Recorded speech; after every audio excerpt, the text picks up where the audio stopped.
აფხაზეთის ავტონომიური რესპუბლიკის მთავრობის ხდომაზე მთავრობის თავმჯდომარის მოვალეობის შემსრულებელმა ვახტანგ ყოლბაიამ საქართველოს 4 უმაღლესი სასწავლებლის სტუდენტებს დავით დოლიძეს, თამარ ბარამიას, თამარ ჩითინაშვილსა და თეონა მჭედლიშვილს დიმიტრი არზაყან ემუხვარისა და ჟიული შარტავას სახელობის სტიპენდიები გადასცა. სტიპენდიები აფხაზეთის ავტონომიური რესპუბლიკის მთავრობამ აფხაზეთის თემატიკაზე მომუშავე ბაკალავრიატისა და მაგისტრატურის სტუდენტებისთვის დააწესა. მე კერძოდ ვიკვლევდი მეხსიერების პოლიტიკას ახალგაზრდებში, იმას თუ ზოგადად როგორ ახსოვდათ ახალგაზრდებს წარსული, რა დამოკიდებულება ჰქონდათ მათ აფხაზეთის კონფლიქტზე.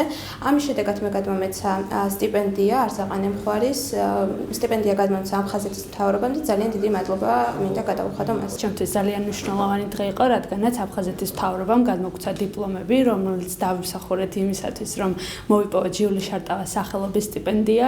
ჩემთვის ასევე მნიშვნელოვანი იყო ამ სტიპენდიის მოპოვება, რადგანაც ამისთვის არაერთი ნაშრომი შეუქმნი.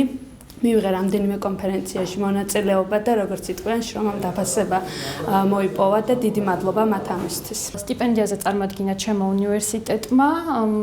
წარმოდგენილი მქონდა თემა აფხაზეთის კონფლიქტში დროის ფაქტორის თაობაზე, თუ დროის ფაქტორი რა გავლენას ახდენს კონფლიქტზე და რა დადებითი და ნეგატიური შედეგები შეიძლება მოყვეს დროის გასვლას. ეს ტიტული მაძლევს უფრო მეტ мотивაციას, რომ მეტი წვლილი შევიტანო მშვიდობის მშენებლობაში და უფრო მეტად ვიყო მოტივირებული საქმეებზე, რომელიც წარადგება დადებითად კონფლიქტის მოგვარებას. გურამ თავართლაძის სასწავლო უნივერსიტეტში ჩავატარე კონფერენცია აფხაზეთი ჩვენი ტკივილია, რომლის შედეგად მივიღე ჟიული შარტავას სახელობის სტიპენდია, ეს იყო დიდი პატივი ჩემთვის. და დღეს შეხვედრა მოგვიწყობს აფხაზეთის მთავრობაში და გადმოგცეს როგორც დიპლომები, ასევე სხვა საჩუქრები. აღნიშნული სტიპენდიების მოსაპოვებლად სტუდენტებს მაღალი აკადემიური მოსწრება, სამეცნიერო ნაშრომების გამოქვეყნება, სამეცნიერო კონფერენციებში მონაწილეობა და საზოგადოებრივი აქტიურობა მოეთხოვებათ.